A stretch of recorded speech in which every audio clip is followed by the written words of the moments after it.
Tuhannya orang Kristen 3. Bagaimana sih cara paling sederhana kita memahami Tritunggal tuh? Namanya Tritunggal. Yang Tri itu pribadinya, Bapa, Anak, Roh Kudus. Yang Tunggal itu adalah hakikatnya. Jadi saya kasih contoh paling sederhana begini. Saya ambil salak gitu loh. Saya sudah memperhitungkan siungnya 3. Di depan kelas saya buka kulitnya, lalu saya ambil nih. Adik-adik ini apa? Salak. Om taruh di sini ya. Ambil siung ini apa? Salak. Yang ini apa? Salak. Jadi ini salak, ini salak, ini salak. Berapa salak adik-adik? 3. Oke, sekarang Om sambil 1, 2, 3. Dilem kembali. Berapa salak? 1. Berarti masing-masing berdiri sendiri salak. Begitu disatukan, bukan 3 salak, tapi 1 salak. Jadi hakikatnya 1, sama, tapi pribadinya 3. Doktrin Allah Tritunggal yang mengajarkan adanya 3 pribadi Allah. Allah Bapa, Allah Anak atau Yesus, dan Allah Roh Kudus. Jelas adalah ajaran sesat yang bukan berdasarkan Alkitab. Lalu, bagaimana sikap orang Kristen yang sesuai Alkitab menyikapi fenomena pembodohan dan penipuan publik yang disebarluaskan oleh doktrin Tritunggal ini? 2 Timotius 4 ayat 2. Beritakanlah firman, siap sedialah, baik atau tidak baik waktunya. Nyatakanlah apa yang salah, tegurlah dengan segala kesabaran dan pengajaran. Ayo, mari kita nyatakan kesalahan, tegur guru-guru pengajar Tritunggal yang tidak Alkitabiah. Semangat! Kitabnya Tritunggal disebut apa?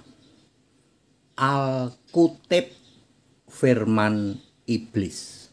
Saya Pendeta Tan Hoi Nai dari I Gereja Alkitab Allah Esa Firman Utama Gaifu. Kalau orang Kristen, kitab suci, bahasa Arabnya Alkitab, bahasa Inggrisnya Scripture. Kitab sucinya, Alkitabnya, Scripture-nya orang Kristen disebut Perjanjian Lama dan Perjanjian Baru. Itulah Alkitabnya orang Kristen. Kesalahannya 0%. Semua bersumber dari Yesus Tuhan Allah sebagai Yahweh dulu di Perjanjian Lama dan sebagai Yesus Kristus Tuhan Allah di Perjanjian Baru.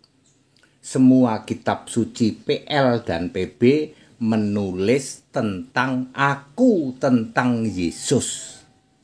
Semua penulis Alkitab, Perjanjian Lama itu 26 nabi, Perjanjian Baru 8 rasul. Nabi dan rasul dipilih sendiri oleh Yesus. Matius 23 ayat 34. Efesus 4 ayat 11. Dan Yesus sendiri yang menentukan kamu yang menulis. Kamu menulis ini, kamu menulis itu.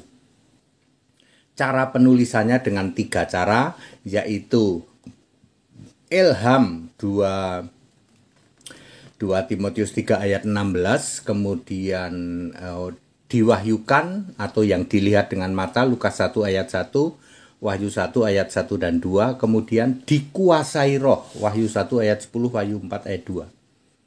Itulah Alkitab, kitab suci miliknya orang Kristen, kesalahannya 0%. Bagaimana dengan kitabnya Tritunggal? Kalau kitabnya Kristen disebut Alkitab Firman Allah. Kalau kitabnya Tritunggal apa? Alkutip Firman Iblis.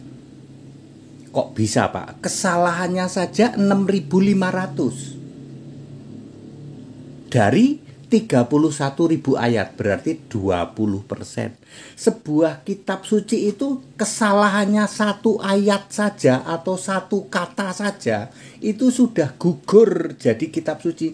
Lah ini kesalahannya 20%. 6.500 dari 31.000 ayat. Itu Alkitab atau bukan? Bukan, makanya Alkutip. Alkutip firman Allah atau firman iblis? Firman iblis. Kalau kitab sucinya Kristen itu Alkitab firman Allah. Kalau Tritunggal apa? Alkutip firman iblis.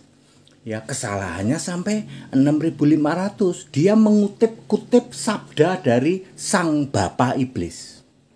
Bapa segala dusta. Yohanes 8 ayat 44. Banyak orang tidak sadar toh. Ya, kitab yang kamu pegang, yang kamu pikir itu kitab suci, kesalahannya 6.500. Tunggu, Pak.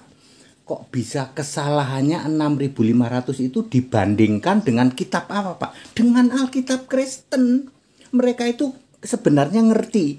Ini di samping ada kitab yang dipegang oleh para Tritunggal, 10 denominasi, ada juga Alkitab asli Kristen. Sama-sama diterbitkan oleh lembaga Alkitab. Yang Alkitab Kristen ada huruf hitam, ada huruf merah juga diterbitkan oleh lembaga Alkitab.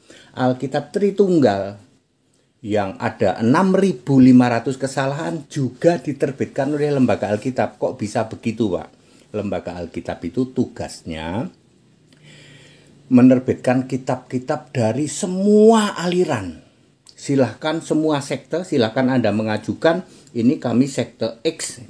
Ya, diterima oleh lembaga Alkitab. Terus dicetak.